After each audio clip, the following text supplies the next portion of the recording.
One other quick mini lesson, and we'll just knock it out quick. It's the concept of anchor words. So there are many words in Spanish that don't seem like they're related to the word that we know in English, and there's no way we would ever be able to intuit them on our own, except for the fact the workaround for that is the concept of anchor words. So what I mean by that is we only need to like intuit one word, and then there are other words that follow the same pattern or the same sound. Mm-hmm. So an example of that is going to be, we're going to use the word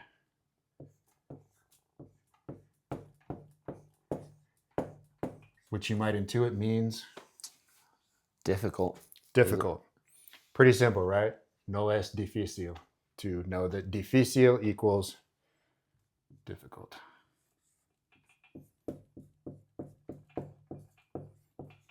They look close enough that when we see it, it's like probably that's difficult. So following off of this pattern, because when we see difícil, we think, okay, difficult, easy. So what would be the word for easy? Now, the word for easy does not sound, it doesn't follow as easy for difficult to, for difficult Easy. to difícil. It doesn't necessarily follow the same pattern, or it doesn't look like the English word easy. And I'll just give it to you. The word for easy is, do you remember it?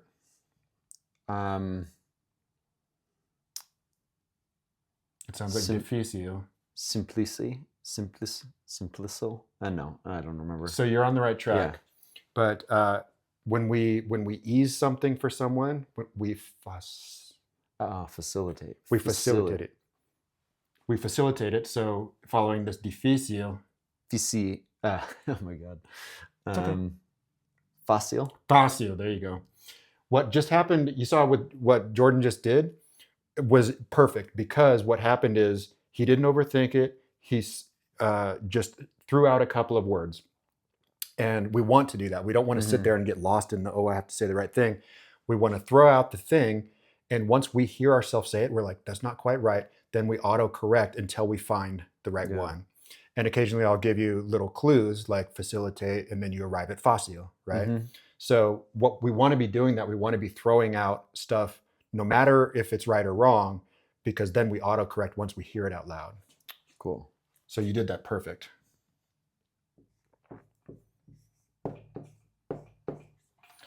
So difícil is difficult.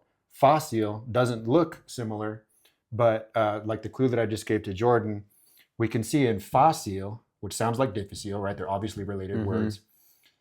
We do know that there's an English word in close to this, which is facilitate. And to facilitate literally means to make easy for something. If you facilitate a meeting, you make it easy for those parties to meet at a certain venue, or you introduce it, or whatever it is. You facilitate something, you make it easy. So that's where we get the word fácil. That's the common root connection, presumably from Latin. So let's do another in this family of CIL, or IL specifically.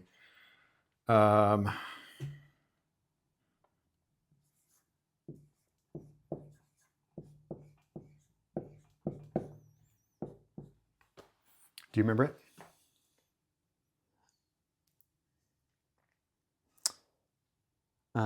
I'm guessing it would be something along the lines of Susil or something. Trust your first one. Subsil is what I was gonna say. But the first thing you said, you kind of spit it out quickly, and then you changed it. The first one you said was sutil. Sutil. Which sounds a lot like fácil, which also sounds a lot like difícil. And you're correct. Sometimes our first instinct is the right, but we don't quite know it until we hear it a number of times. So Jordan's first attempt was correct. It's sutil. Sutil. Subtle, sutil. When we see them together, they sound close enough that it's like, okay, yeah, we kind of get it. And then let's do one more.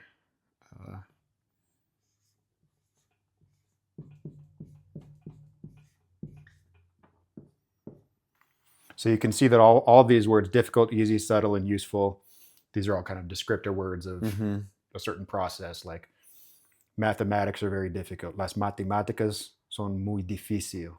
Difícil. Or difíciles, but we'll get to that. Arte para ti es muy fácil. arte para Paul es muy fácil. You know what I mean? Mhm. Are you getting what I'm saying I from think so. context? Yep. Uh-huh. Art, para ti, Arte. arte, para ti, for you, Mm-hmm. es muy, Fácil. sí, porque practicas mucho arte, Mm. because you practice art a lot. So it's fácil. Para mí, arte es fácil. Para Jordan, arte es fácil. Para Paul, arte es fácil. Para mí, las matemáticas son muy difíciles. Mathematics is hard. There you go. Oh, yeah. You see how your mind is already connecting the dots because there's Mhm. enough in there that sounds similar enough, Yeah. and then through context because we know that me, you, and Paul do art, and we don't do math, or at least I don't. So let's do one more. Useful, following difícil, fácil, and sutil. What do you think useful is? Inglés is útil. Close. Remember last time we talked about this, you found another connector word similar to facilitate for Mhm. fácil. You found one that was useful, similar to, do you remember it? Useful is similar to If something is is useful, it has utility. utility. Yeah. So following difícil, fácil, and sutil, Útil. Then you're super close. útil. Útil. Útil. No C. Right. So what was tripping you up is that S sound in here. Yeah. But sometimes this is why the anchor words are important, because difícil, fácil, sutil, útil, they all kind of have that final sound, the il. However, only difícil looks like difficult. Fácil doesn't look like easy. Sutil does look kind of like subtle. But útil does not necessarily look like useful. So it's a little bit of a departure, Mhm. which is why the anchor word is what gives us the key. Because if we get it in difícil, okay, fácil, the opposite of difícil, Mhm. meaning we facilitate it, it's easy. And then sutil, and then útil, useful.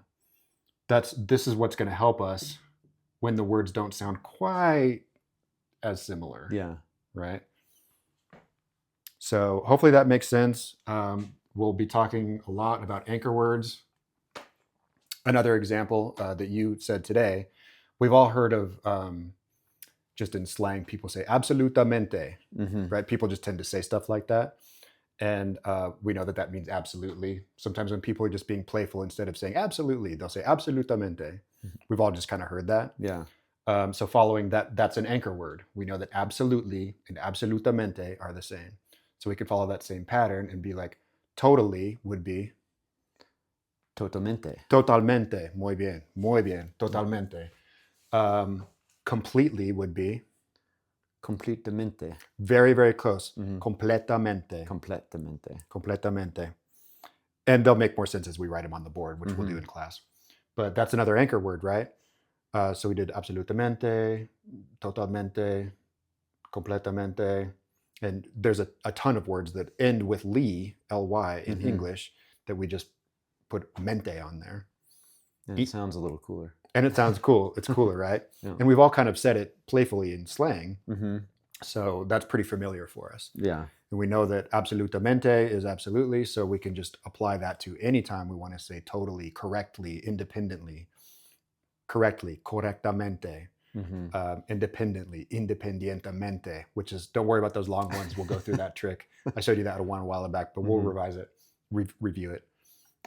We've got a really cool little mini lesson on how to make long words easy. Pretty Yeah, soon you'll fun. be saying, unfortunately, desafortunadamente, Totally. totalmente. Totalmente. Yeah.